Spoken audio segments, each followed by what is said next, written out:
All right. Well, it's 9, so we'll begin. Today's person of interest is Phillips Brooks. So how many of you know anything about him at all? Okay, please tell me what you know. I would like to know, and I wonder if there's a connection with Phillips Exeter Academy. Absolutely. Mm-hmm. Ah, good. Okay. And he wrote Little Town of Bethlehem. He did. He wrote A Little Town of Bethlehem. Oh. So he's remembered probably most for that, but not really. That was not really the reason why he was included in what was the original Lesser Feasts and Fasts. So the original commemoration of the saints was not just because of that, the authorship of that hymn. I have a connection with him because I spent quite a bit of time in my ministry in Massachusetts. And he was the well-known rector of Trinity Church, Copley Square. He was responsible for its construction. And it's the flagship church, other than the cathedral, in the Diocese of Massachusetts. When I was in Worcester, Mass, I preached from a pulpit at All Saints, Worcester, on which his likeness was carved. So it was kind of intimidating to get in that pulpit. It's a congregation that serves about 1,000 members.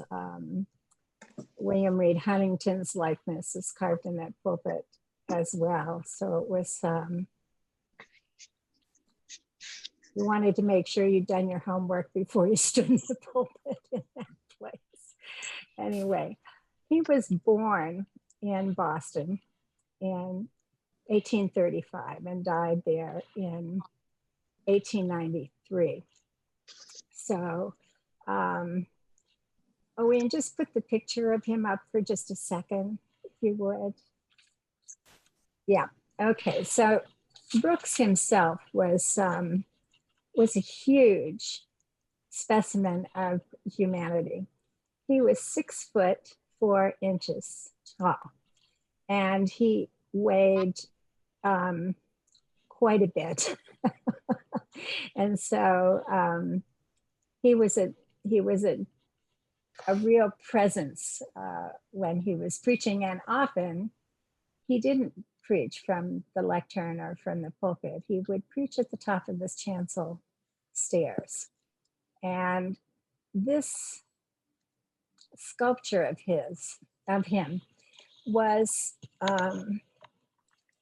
is a frequent stopping place for people who come to Copley Square, come to Trinity Church. So let's just take a second and tell me what you notice about this sculpture.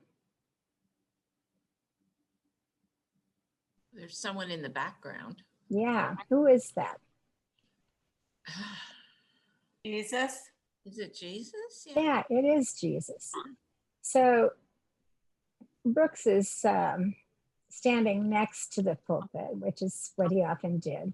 And you can see that very often lecterns in churches, pulpits have a symbol of the eagle, the evangelist, carved on these lecterns. But it's Jesus who is behind Brooks. And I don't know whether you can tell that Jesus's hand is on Brooks' shoulder. Oh, can you see that? Yeah, it's a very powerful piece. And it tells you, see those little fingers up there on the shoulder? Yeah, right there. Thank you. Yeah. So this was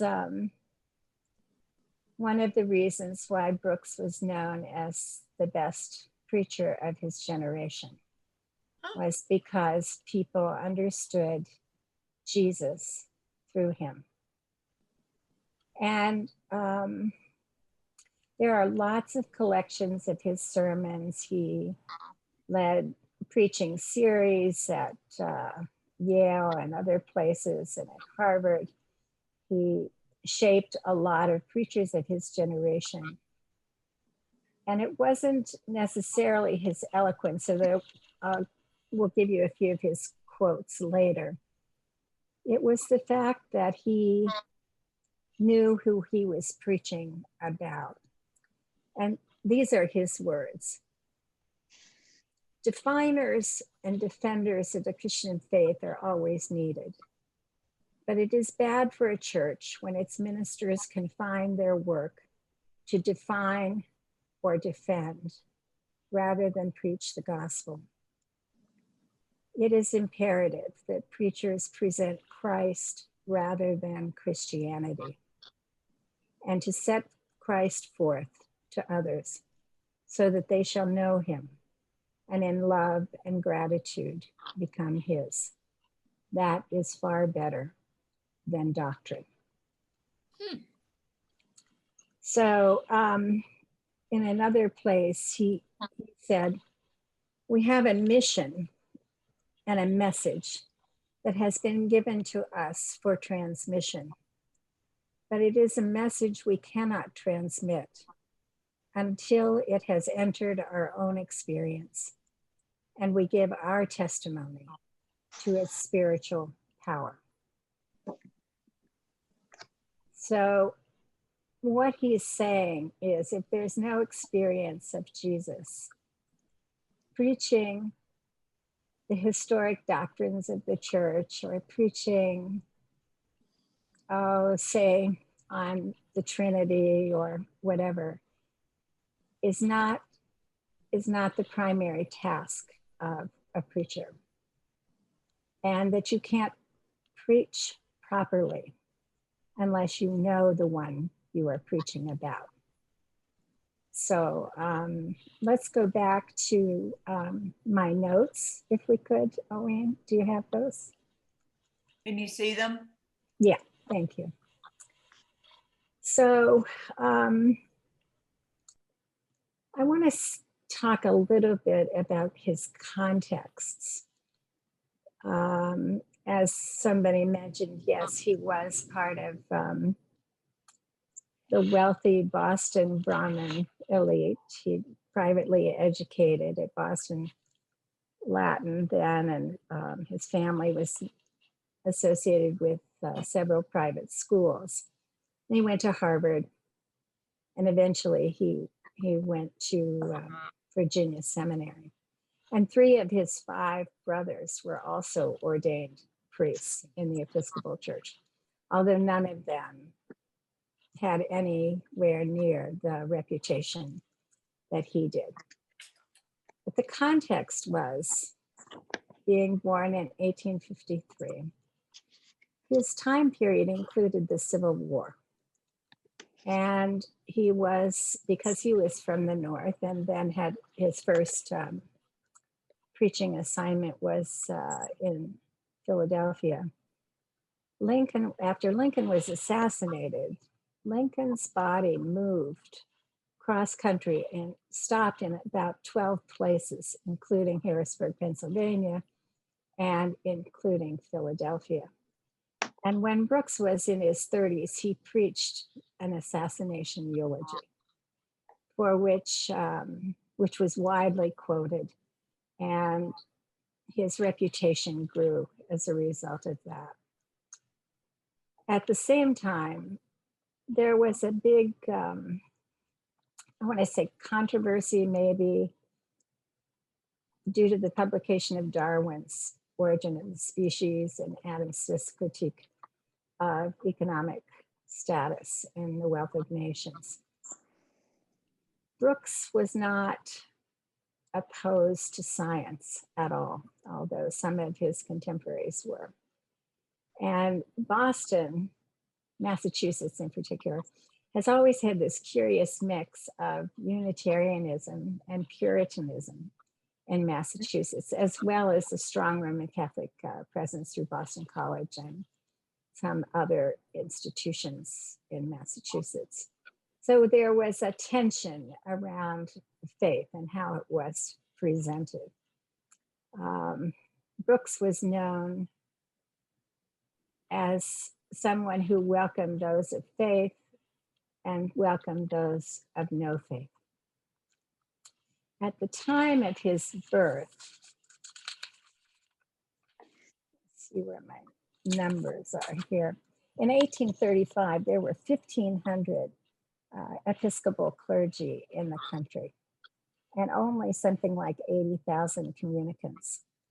But by the late 1800s, there were 5,000 clergy and 800,000 communicants in the Episcopal Church. So it was a time of great growth in the church and some tension, in that when he was elected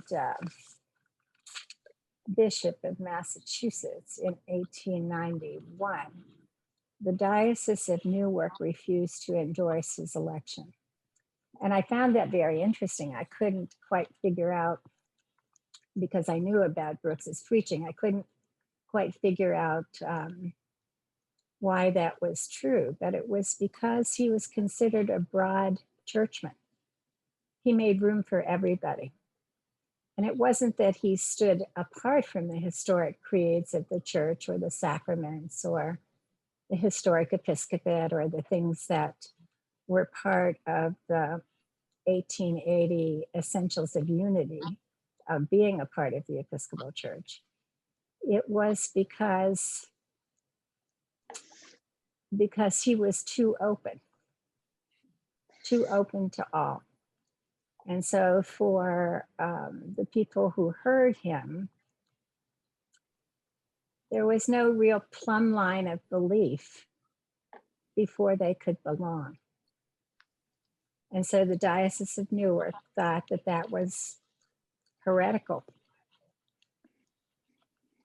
And I think that there are still battles kind of being fought in the church about who believes what and whether there's some litmus test about who's a true Christian. And certainly Brooks was on the receiving end of judgment by another sector of the church. Despite the Diocese of Newark refusing to consent to his consecration, he was consecrated and only survived 18 months as bishop before he died. Oh, he was only So, 53, huh? yeah, it was very, very sad. Wow. Let's see, what else did I want to talk about? That whole thing about Unitarianism and Puritanism in Massachusetts and elsewhere throughout the church. This was also the critical point of high church versus low church. So what do I mean by that? Or how do you understand high church versus low church? I always Church, go ahead. Anybody? High church, you have all the bells and whistles. Yeah, bells and smells, absolutely. Smells, yeah. Yeah, bells. And So, low church, you don't see that so much.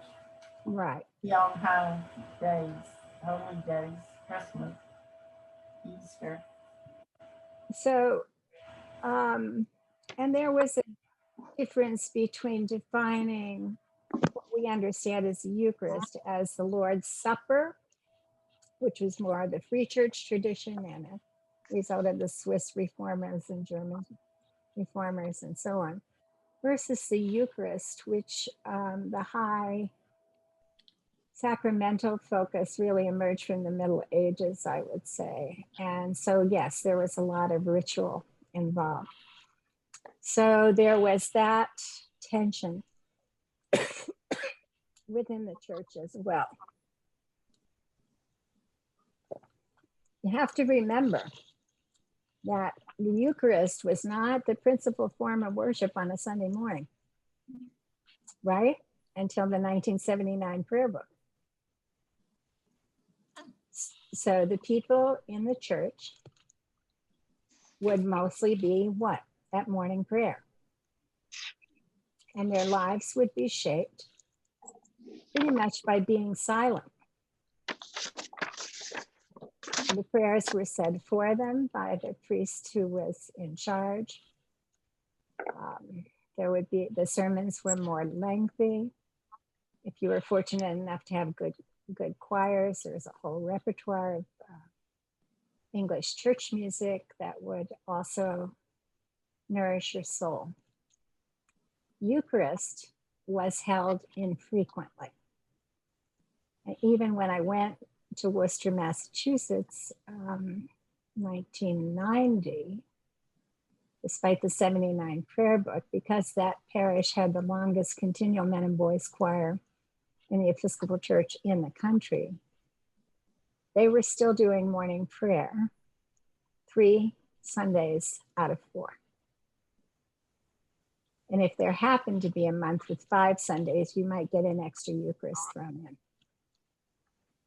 So Brooks was part of a time period when prayer shaped belief, and preaching was, the liturgy of the word was more prominent than the liturgy of the table.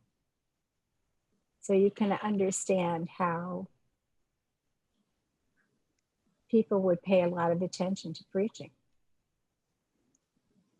And he's part of a time period where good preachers were published on a regular basis. I did have one of his Christmas sermons in a little book, and I can't seem to find it right now. He wrote something called Good Cheer for a Year, which I think was the precursor to Forward Day by Day. And lots of his sermons were available. They're not all available online. Some are, but not a ton of them. But it was very common for the major preachers of the day to be in circulation beyond their home parish. As I said, he started out in Philadelphia and was there for the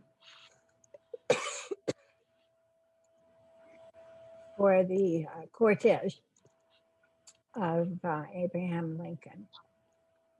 After Lincoln's death and the trauma of the Civil War, he sort of lost his joy. And so he went to Jerusalem on sabbatical. And he,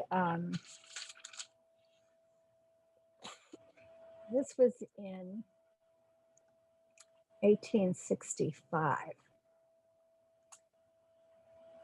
So I imagine him on Christmas Day in Jerusalem. He decided that he would borrow a horse and ride to Bethlehem, which was 5 miles away. So he did that. And he had a remarkable experience there. And 3 years later, he wrote O Little Town of Bethlehem and handed the text. So that was in 1868.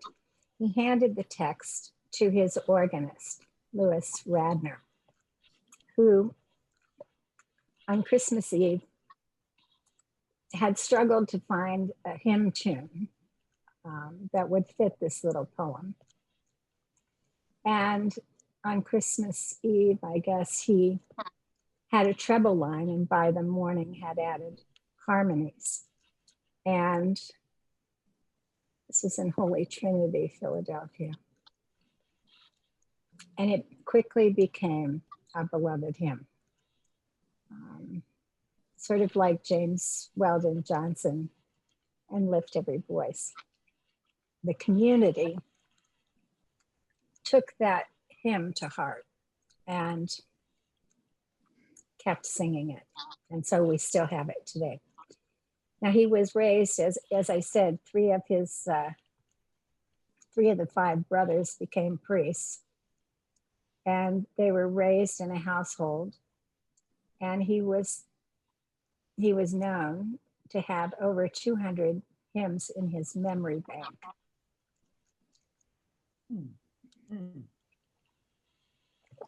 Which informed his preaching. I think that Owen had asked something about these people going home by another way.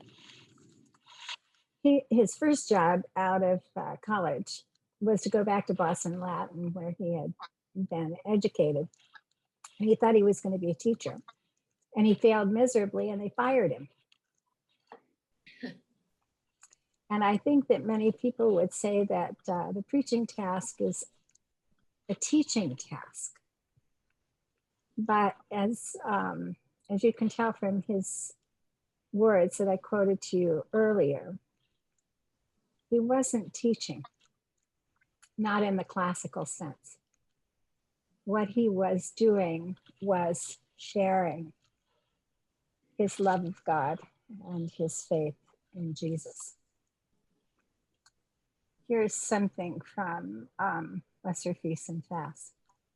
His sermons have passages that still grasp the reader, but they do not convey the warmth and vitality which impressed his hearers. James Bryce wrote, "There was no sign of art about his preaching, no touch of self-consciousness. He spoke to his audience as a man might speak to a friend, pouring forth with swift yet quiet and seldom impassioned earnestness the thoughts of his pure and lofty spirit." So what's missing from many of these biographical sketches of him is what he did during this discernment period between the time that he was fired for being a bad teacher or an inadequate teacher, between that time and how he ended up in seminary. There's nothing written about that anywhere. So it just makes me wonder whether he, at that point, had had another extraordinary experience, one that led him to pray about what his vocational life would actually be like. And then when he was saddened by the world and had little joy or wonder in his faith, when he went to Jerusalem, he found it again. Some other interesting facts about him. He went to Europe with, I think it was probably common from his status in Boston, or among his circle of friends, let's just say he was part of the wealthy elite in Boston. His friends were H.H. Richardson, who was a very well-known architect, and John Lafarge, a well-known muralist. And it's believed that Brooks, Richardson, and Lafarge ended up at the Scrovegni Chapel in Florence, where the Giotto paintings are. And that the 3 of them were so taken by that. There is a quote somewhere about his response to that chapel, that the 3 of them together pulled together more than their friendship in the design of Trinity Copley Square. When he left Philadelphia, he went to Boston and was called to the First Trinity Church, but there was a huge fire in Boston, a citywide major fire, and the original Trinity was destroyed. And it was quite a challenge that during the 4 years between the fire and the construction of Trinity Copley, not only did he hold that congregation together, they grew and flourished, again, because of his preaching, because of his presentation of Jesus. And so when Trinity Copley was built, it was the first freestanding altar in the Episcopal Church in the country. Wow. Now, if you look at most church buildings that were designed even by major architects at the time, where was the altar? On the back wall, usually surrounded by a huge reredos, right? The church at All Saints Worcester was designed by the same architect who did the National Cathedral in Washington, D.C., and the reredos is 80 some feet tall. Wow. And the marble altar is against the wall.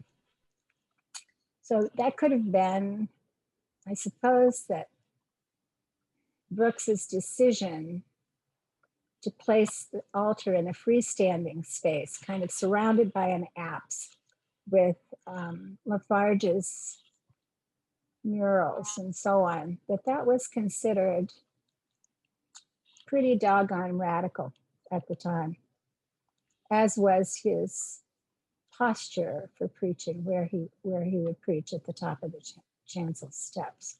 I mean, sometimes he'd preach at the lectern, but he was extraordinary that way. And also I didn't pull forward any of the stained glass at Trinity, but that was done by William Morris and Edward Burne-Jones.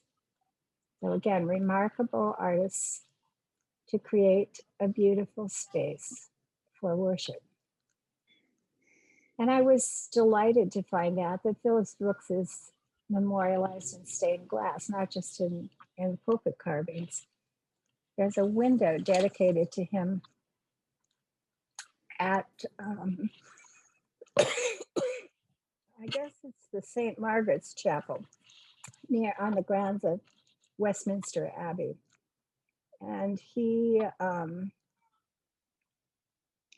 been invited to preach before Queen Victoria at Windsor Castle Chapel. But his reputation extended much farther than the seminaries in New York or Boston or whatever.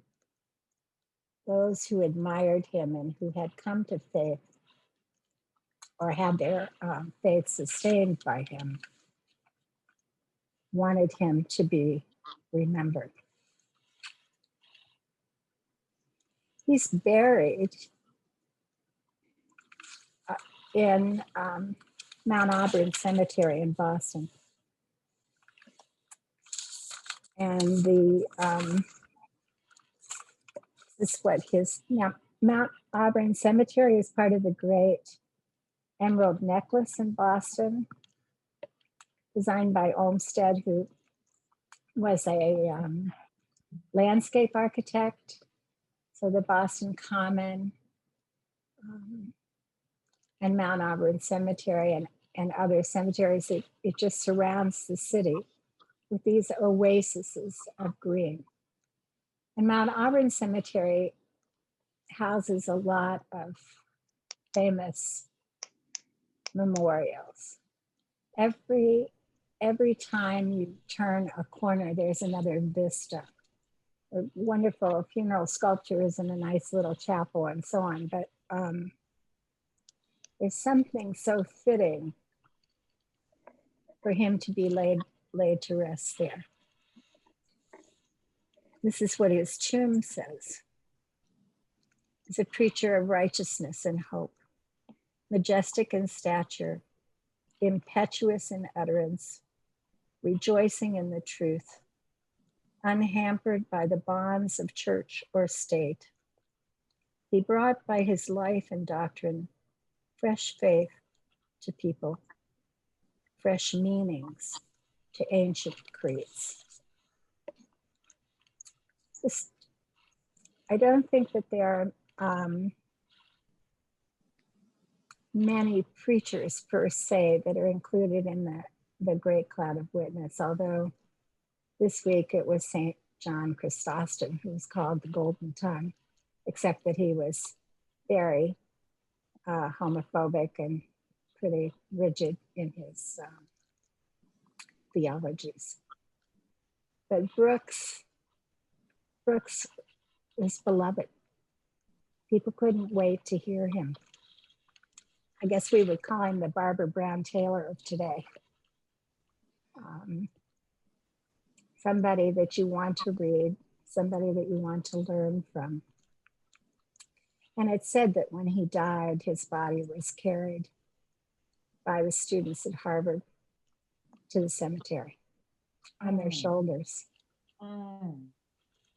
So he never married, and yet he was known to love children. And there is a book that I couldn't track down about the bishop and the little girl, but he would write to children when those that were in his circle of friends, and they loved him. So he had broad affection. And I'm thinking that when Kate does her morning prayers, she always greets people with, "Good morning, my friends." And that's what I think Brooks did. I think that he saw everybody in front of him as a friend and as friends of Jesus. And that made him beloved. So, Linda, I did find a picture of him, a nice picture, if you want me to put it up. yeah, would you do that before I do the lessons about him? Sure. Let me just, if I can move this thing around.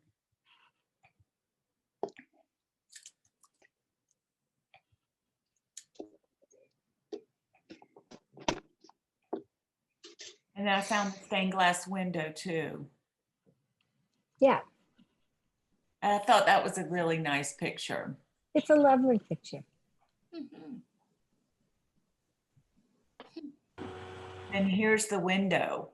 Yeah, that's at St. Margaret's in Parliament, right after Parliament Square. So that's a good segue into the lessons chosen for him for the commemoration. I'm always interested in the lessons and, well, the collect. We'll close with the collect for him, but why the people who set the commemorations chose what they chose. So can you go back to my notes? There you go. Are they, can you see them? Yeah, but I need for you to scroll down. That good? Yeah, okay.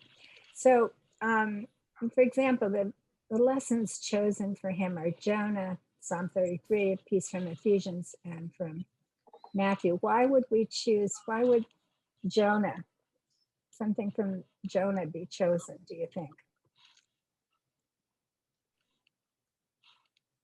Godly play. Susan, why would we choose Jonah? What was Jonah's job? Reach to the people of Nineveh. Yeah, Yeah, well, yes, he was the one who tried to avoid his assignment. he did try to avoid his assignment, and he has the shortest sermon on record in the scripture. It's like 3 sentences and the whole town converted, right? So Get So away that- with words. so that was what was chosen. The piece from Matthew.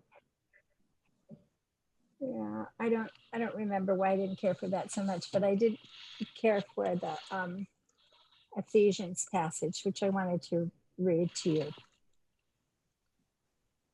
My response is to get down on my knees before the Father, this magnificent Father who parcels out all heaven and earth. I ask him to strengthen you by his Spirit, not a brute strength, but a glorious inner strength, that Christ will live in you as you open the door and invite him in. And I ask him that with both feet firmly planted in love, you will be able to take in with all the followers of Jesus the extravagant dimensions of Christ's love. Reach out and experience the breadth, test its length, plumb the depths, rise to the heights, live lives full in the fullness of God.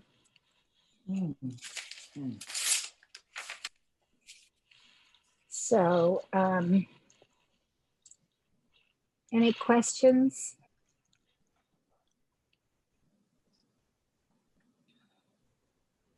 If you were looking for some of his sermons, where would you look? Well, go initially. Well, there's something called, I think it's in my sources. Owen, can you scroll down it Oh, maybe. Mhm. Yeah. a little more? Oh, there's lots there. Yeah, the Canterbury Oh, I Project. see the sources, Linda. Yeah. Yeah, the Canterbury Project. But you have to do a number of rabbit holes. All right. That's all right. I can do that. But I So could probably you print just- this off. Yeah, but you just keep, keep going down the rabbit holes. And it'll take you, I've got lots of time. me too. It'll take you 2 or 3 hours. But yeah, we'll show you a few little quotes of his. He was very good at saying it's not the, I don't know, the greatness of the task, it's the task of the great. I don't know. He used to do these little compare, contrast things. Pithy little statements that people could remember. You know, ask not for the task to be smaller, ask to be made greater, that you may assume your tasks, that kind of Great. thing. Okay. I've got that as one of these sayings that you wanted here. Oh. So if you look up what's called brainy quote, that's always kind of fun. Sometimes they have nice backgrounds and sometimes they don't. But if you put up brainy quote Phillips Brooks, then you'll get a bunch of them. Okay. I need to get a piece of paper. You know, pray for tasks equal to your powers, pray for powers equal to your tasks. People could resonate with that. And the other two, did you have 2 more? One. Okay, one more. You want me to put the second one up? It's the other one. See, this is practical, Brooks. Yeah. Not for a lighter load, but a stronger back. Just do it. Mhm. Just love God and follow Jesus. Yeah.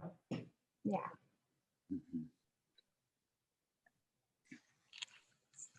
So we'll go back to the collect for his day. First page. Yeah, okay. Thank you. I guess that I would invite you to think about preachers. When people are ordained to the priesthood, some are really gifted pastors, some are gifted teachers, and some are gifted preachers. And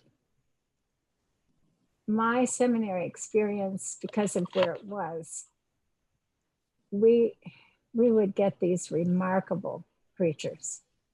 So Yale had a calling card, and people would, you know, Henry Nouwen,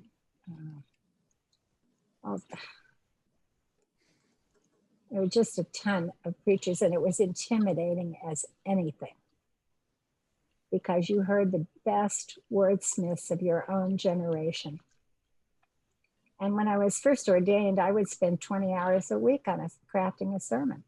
Of course, I wasn't preaching every week when I was first ordained. But the task of preaching, to hold the congregation, to hold the souls of the faithful, to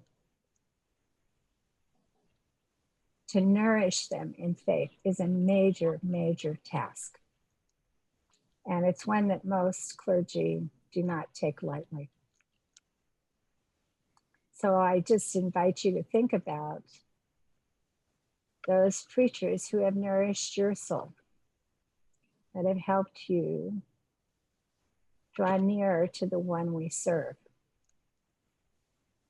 And what that meant to you, whether that was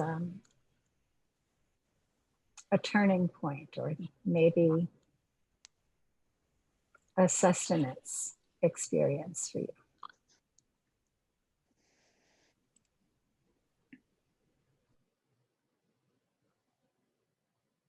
Do you have favorite preachers?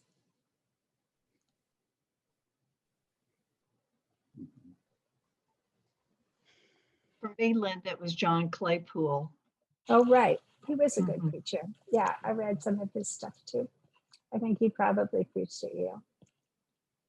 Did Buechner come to Yale while you were in seminary? He was at Trinity, Wall Street. I heard him there. Mm-hmm.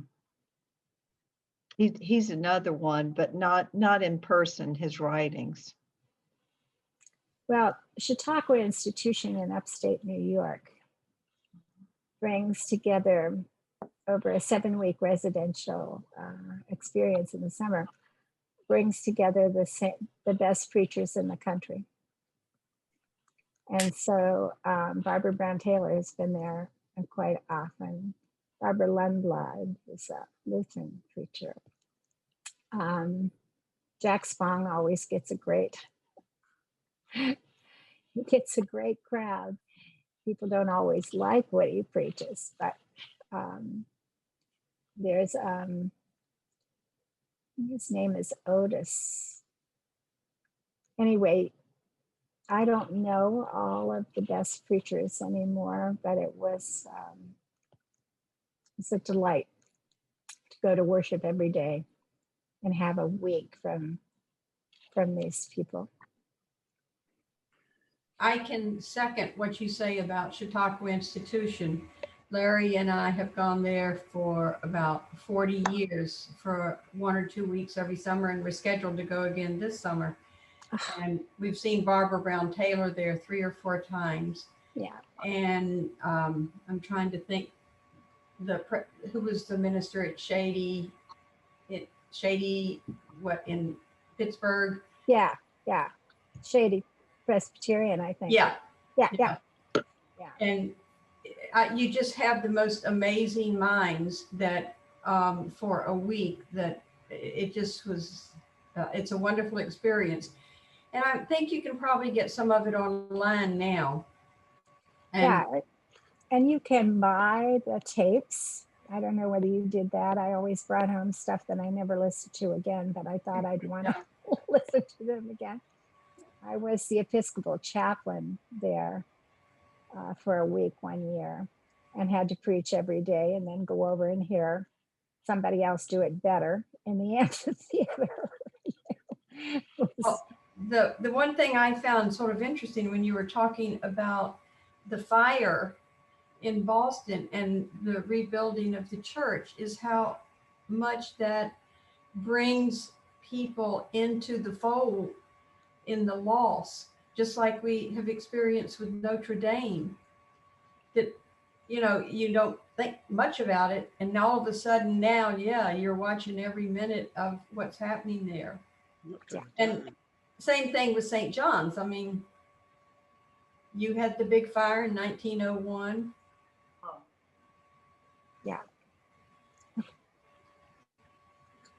Yeah, those were the days when the churches were built of wood. Not all were built of stone, right? Any other famous preachers? Somebody wants to. Richard Rohr was there doing the Universal Christ, I think, at Chautauqua. So he's very well known. Linda, this is not a famous preacher, but the preacher who sort of formed my spiritual journey was Frank Vest at Christ Church. And he was the one that handpicked Bob Daniels out of seminary to come and be the priest on staff at Christ Church. And now every time I hear Bob preach, I hear Frank Vest. And so not famous, but very important. Well, I mean, Trinity Copley is still the flagship parish in Boston. And certainly not everybody who's ever been rector there gets called to be Bishop of Massachusetts. But major pulpits call major voices in general. Linda, was Billy Graham ever invited to Yale? No, not that I know of, but I met, who was that guy? Pat Robertson. Pat Robertson. Oh gosh, yeah. He did go to Yale to speak? Yeah, I can't, some evangelical Christian varsity, somebody invited him and he came to one of our classes. I think he came to the Dante class, which was pretty interesting because I thought, well, I won't go with my bias. Not a good idea. But he was very patronizing to the women in the class, kind of condescending. I didn't like him at all. Who was the guy at Yale undergrad whose son died, who was such a famous preacher during Vietnam? I can't remember. There were just a lot of people. Of course, I have not heard these famous preachers that you're talking about, but I've heard many different preachers in a lifetime, which all to me bring some message, no matter what, to you. That's wonderful. And all be famous. It was William Sloane Coffin that I was thinking about. But two of them that I remember when I was growing up, one when I was probably 8 or 9, and the one thing I remember from a sermon was do the hardest task first, and the rest will come easy. And I have followed that message all my life. Oh, wonderful. A heavy paper, I would write the paper first and do the other ones that were not so hard later. And then another one, as you know, Florida, when we had the Cuban Missile crisis, we were in crisis, the whole state, for fear of being hit. And I remember on Sunday morning after we knew it was over, the minister preached the sermon about all the founders of our country and what it meant and what we have in this country.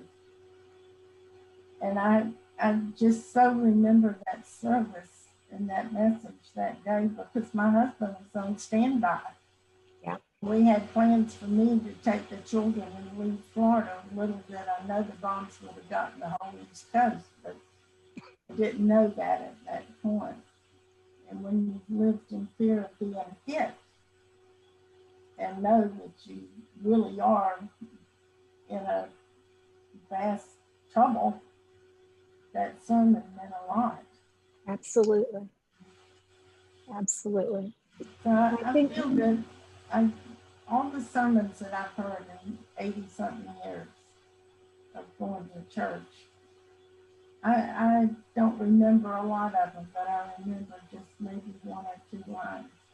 Yeah. Well, I think that the preachers are reminded that you have no idea what people are bringing in the door with them when they come to worship. You don't know what struggles, what sorrows, what joys. You don't know a thing. And if they greet you at the back door saying, "You preach just to me, you must have designed that message just for me." I mean, that's, you know that that was God delivering that message and you were just the vehicle.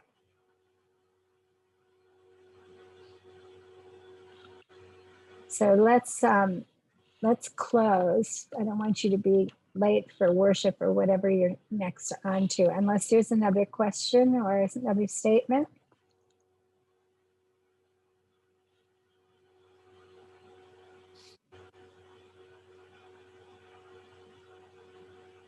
Then let us pray. O everlasting God, you revealed truth to your servant Phillips Brooks, and so formed and molded his mind and heart that he was able to mediate the truth with grace and power. Grant, we pray, that all whom you call to preach the gospel may steep themselves in your word and conform themselves to your will. Through Jesus Christ, who lives and reigns with you in the Holy Spirit, forever and ever. Amen. Amen. Thank you so much, Linda. Thank you. Thank you. Yeah, you're welcome. From Boston, yay.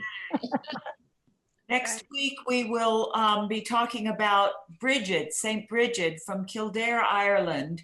And her feast day is tomorrow, so you may read more about her during the week. And I look forward to seeing you then.